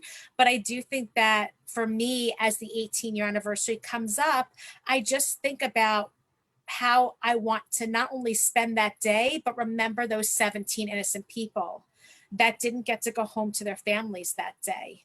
And remember that they have loved ones that are missing them, and just, you know, remembering that anything I do now is in their memory. I'm their voice, so that they live on and that they're never forgotten. Thank you. And sorry, like, I have a very personal question, but while you might move on in a personal way to the degree that you're running an organization and you're a public face and you're a strength and you're a rock, deep down, do you ever forgive the terrorists? Do you ever really move on, or do you move on to a certain level, but somewhere inside you say, why, how? So I think, first of all, it is a personal question, but I think it's an important question that people need to hear. And also that every victim, every person impacted by terrorism probably has a different answer. I don't believe that I have to forgive, but I don't have to live my life in that hate and in that perpetual state of being the victim. I think I realized early on that I had two choices. I could either be the victim that terrorist wanted and let that pain eat me up inside, or I could take that pain and do something positive with it. And that's really what happened with Strength to Strength. And I think that for myself, you know, besides the work with Strength to Strength, which is so important to me, you know, I do other things. I have a full-time job. You know, I'm the director of career services at Touro College, at the Lander College for Women in Manhattan. I'm just about finishing my degree, my master's in peace and conflict resolution at Rutgers University. And these are things that I'm doing for myself, because I think that as much as I'm helping others, I also need to move on with my life and live and move forward. And I don't have to forgive the terrorist. I don't blame him. He was an 18-year-old kid that was radicalized and indoctrinated by Hamas. But I do blame Hamas for being the ones to carry out the attack and for the continued terrorism they perpetuate on an ongoing basis to hurt and murder innocent people. But I think that everything I do in my life, every interaction I have, whether it's with victims, whether it's with my students, whether it's in my master's program, I am showing the terrorists that they did not win, because everything I do moving forward, and I think Shachar feels the same way in the degrees that he's done, every time we do something, we accomplish something else, that personal satisfaction is not just a personal satisfaction anymore. It's bigger than that. It's showing the terrorists, look, you tried to kill me. You tried to murder me. You didn't want me to live my life and do things. And here, look what I'm doing. I'm making a difference. I'm living my life. I'm pursuing things that interest me. And I think those are the things that are really important, that we show terrorism that they can't win by combating it with the opposite of what it sets out to do. It sets out to instill fear. And instead of instilling fear, we're moving forward. And I'll share with you just one story I think that you know, shows that the most. You know, every year usually, except for last year in COVID, I spend at least a month in Israel in the summer. And it's partially to go and catch up with many of the families of victims that I've connected with over the years that I'm still in touch with. I spend a week in Haifa, I spend a week in Tel Aviv, and I spend a week in Jerusalem. And usually it's a little more like a week and a half in Jerusalem and a week and a half in Tel Aviv, but that's usually somewhere around those times of back and forth. And usually I spend a lot of my time catching up with friends that have made Aliyah, with other victims, with people like Shachar, soldiers that in the army, and really just connecting and feeling like I'm home. And so every summer I do this. And on my 9-year anniversary, I was in Israel, and it was my last day in Israel. And I was with my mother there. She was with me for that trip. And I was back in Hadassah Hospital, where I was taken care of, where they saved my life. And every year that I go back to Israel, every summer, I go back to the hospital and I visit Dr. Rifkin, who is the surgeon that took care of me. I visit the nurses that took care of me on the unit. I usually bring them presents. And I always walk in the door and the nurses say to me, "You're back again?" And it's like a running joke, because I want them to understand how grateful I am that they saved my life. And so this last day I was in the hospital and I was about to leave, and I met up with Ron Cromer, who was the director of communications at the time. And he took care of me when I was living in Israel, because on a weekly basis after the attack, I would speak to different groups that would come to the hospital. And he says to me, "So Sari, it's your 9th year anniversary of the attack. Have you been back on a bus since?" And I said, "I haven't been back on an Egged bus in Israel." And he said, "Well, what are you waiting for?" And I jokingly said to him, "Well, I'll go on if you come with me," thinking there's no way he's coming with me. He's a busy man. And he said, "Okay." He said, "I'll meet you." And we met by King George Street in the afternoon.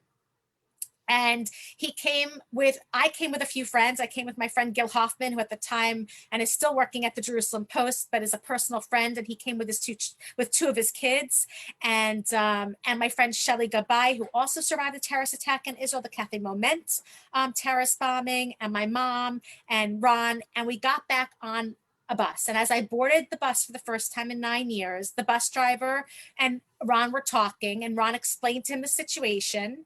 And he would not take any money from any of us for boarding the bus that day. And I got on the bus and it was very, very difficult. And I remember Ron saying to me, would you mind if I bring Avi, who's the photographer at Hadassah, so we could actually capture this moment? And I said, sure, no problem.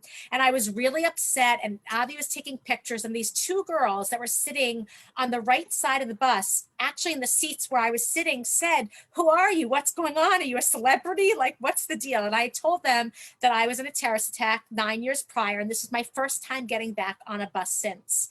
And they said to me, well, where were you sitting? And I said, where you are. And they're like, you have to come and sit back in the seat.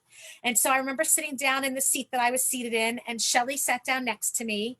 And I made it 2 stops. And at the second bus stop, I had to get off. And as soon as I stepped off that bus, I realized I won, because the terrorists wanted me to be afraid to get back on that bus. And so even if I never got back on a bus again in Israel, I know that I accomplished the opposite of what they wanted to do, because I got on that bus and I stayed there for at least 2 stops. Now, I have to say, since that 9th anniversary, I have been back on the train between Haifa and Tel Aviv. So that was a big feat for me to do myself, but I did do it, and I was a little nervous. But I think it's steps, it's a process, but I do know that every little step brings me closer to doing everything that I want to be doing normally as if it was before. And I think that that's important to know, that we all have, it's not a one size fits all for victims. We all have different things we go through, and it's about doing what's best for us in our own time frame. And for me, it's just really important that I keep going and moving forward and making sure that terrorism doesn't succeed, it doesn't win, and that we combat it in any way possible. Thank you. And Sari, I really believe the message that you're sharing tonight with all the people watching is that terrorism does not win. I'm Israel Chai. And with that, I want to just thank you so much for sharing. And I just want to ask you one final question. How do you feel not being in Israel? Outside the anniversary, this is probably the hardest day not to be in Israel. Actually, I've been getting messages, and I've been sending messages all morning to people in Israel, telling them I'm thinking of them, those that lost loved ones, those that have been on our programs in Strength to Strength. We run a program called our Young Ambassadors Program, where we bring young people ages 15 to 20 who've lost family members, or family members been injured in a terrorist attack, from about 8 or 9 different countries. And every year we have a group of Israelis that participate.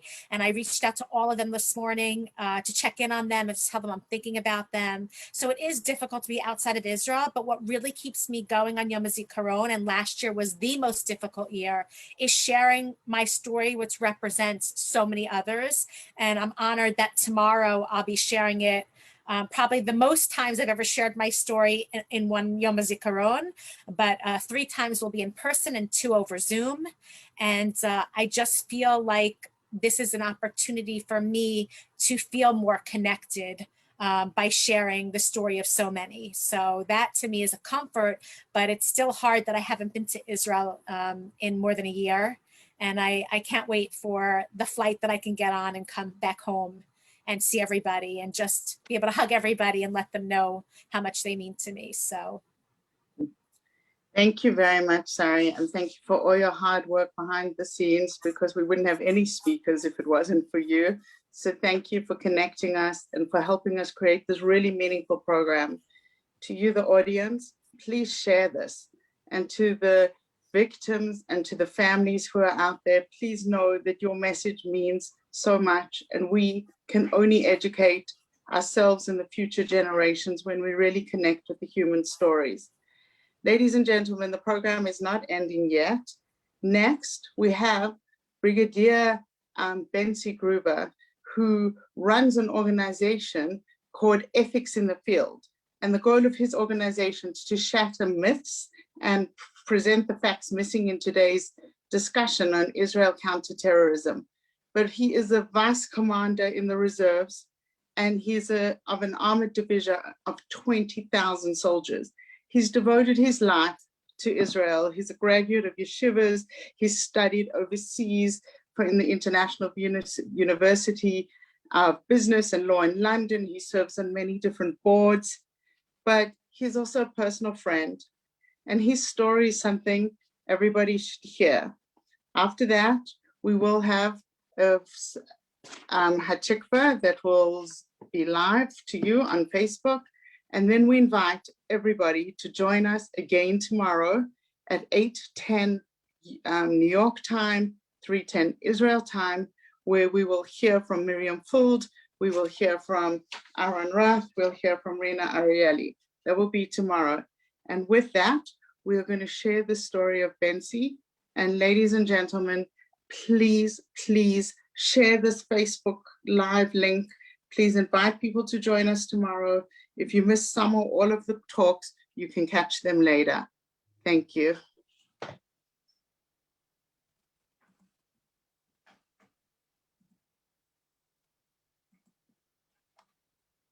And we're just waiting for the video to switch.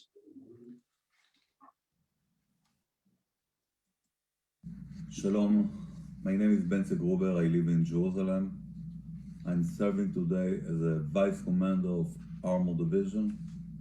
I have 20,000 soldiers under my command. And when I think about Yom Hazikaron, I just got so many names coming to my head, coming to my mind.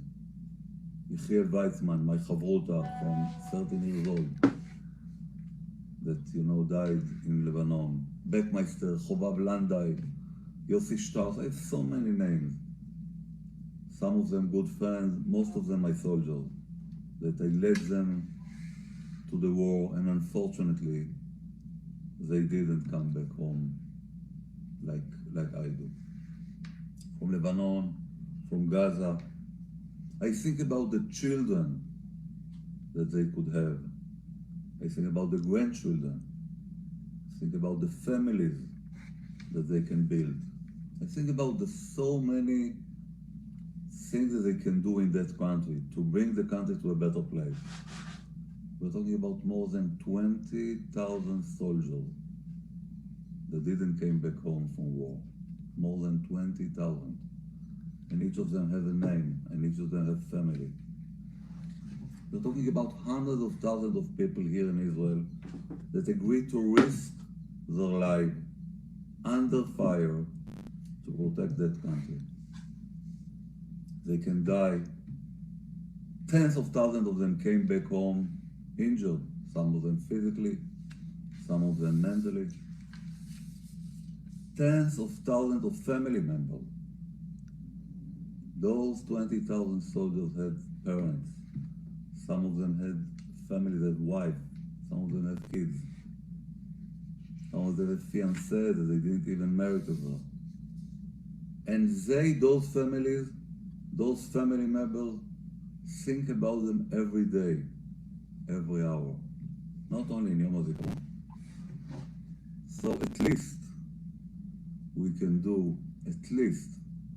think about them one day in a year, to understand and to admire what they have done, that we can have Israel here after 70 years.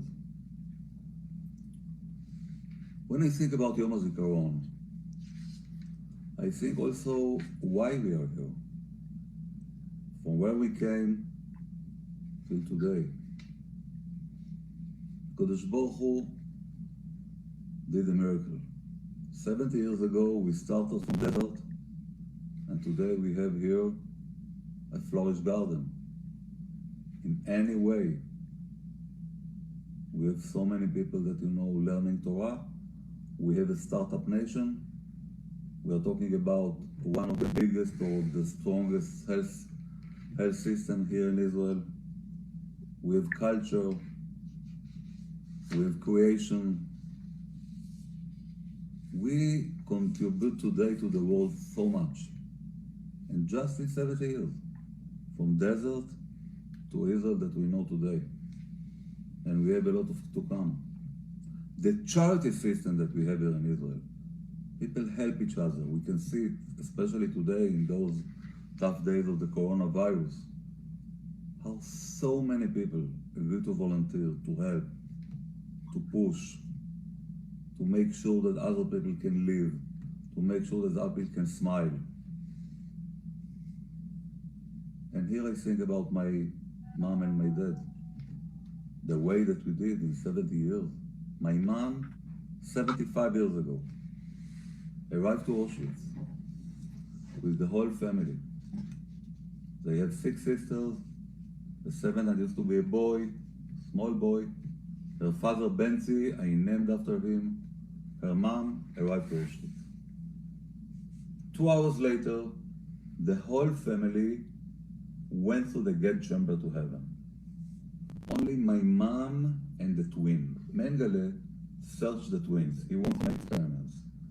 So Mengele took my mom and the twin, sent them to 1 year of experiments, tortures, you will call it whatever you want. And then they went to the death march. Soldiers making a lot of noise walking 50 miles. Benzi, 50 miles. Those women walked 500 miles in 30 days. Winter 1945. -20, -30 degrees, snow till the knees, no boots, no coats, just the prisoner uniform. And my mom carried the sister all the way down. The sister used to have experiments on the knees and on the hips. She couldn't walk. So my mom carried her all the way down. My mom had another experiment. Mengele gave her injection every day. End of the war, she lost the period. 13 years without period. Then the period came back, and the Mashiach arrived. So my mom carried the sister all the way down. They arrived to Buchenwald. My mother worked in the kitchen, smuggled food, and survived. After the release, they want to marry. They understand that they are alone. The sister met a guy in the camp. She married the sister. She had a baby, a girl, and the sister passed away. She used to be so weak from the experiment. A year and a half after the release, she passed away. My mom raised the baby, the girl. The girl, not a girl today, a lady, she lives in Brazil today, in São Paulo. She has 49 grandchildren. Most of them live here in Israel. Why? Because my mom carried her mom 500 miles. You know, my mom told me all the time, Benzi, you're a big hero. You fought in Lebanon, you fought in Gaza, you have 20,000 soldiers, you even injured in the war. For a small bullet, she said, over there in Auschwitz, she would agree to give her leg, just to kill a Nazi that came every night and raped her sister. You are commander in the Israeli army. Your name is Benzi after your grandfather. This is a privilege. This is a privilege. You can be here, you can protect the country, and you can do it in a way that we can be proud. Yom Hazikaron is the time to think about it. Yom Hazikaron is the time to do one small deed. Everyone, that's the only thing that I can ask from you. One small deed to help those 10,000 families, to think about one story, to tell one story, to call the parents, one song, just one small deed to remember those that help us to build Israel and to be here in the Israeli country, in the Jewish country as we are. Thank you so much.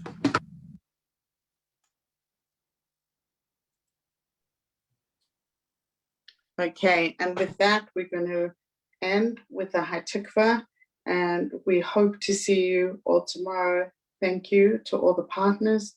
Thank you to all our the sponsors who shared the message, to the speakers, and to Team JIC, and to Strength to Strength.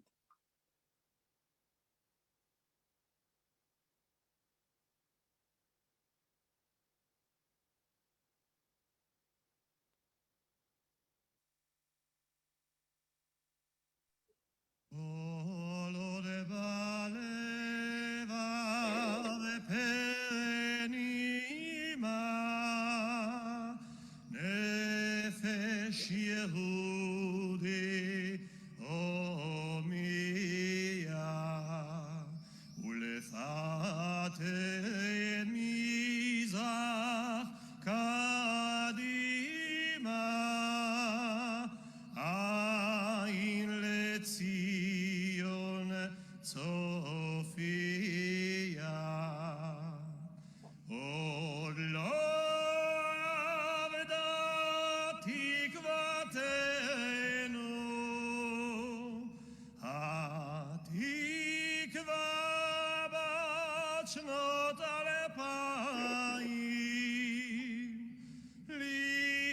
אותם חופשי בארצנו, ארץ ציון וירושלים. להיות עם חופשי בארצנו, ארץ ציון וירושלים.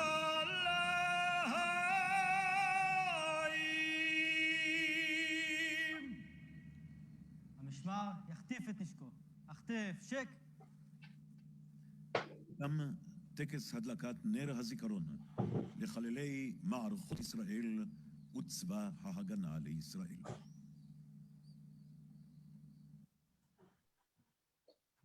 Thank you, everyone. See you tomorrow. Good evening.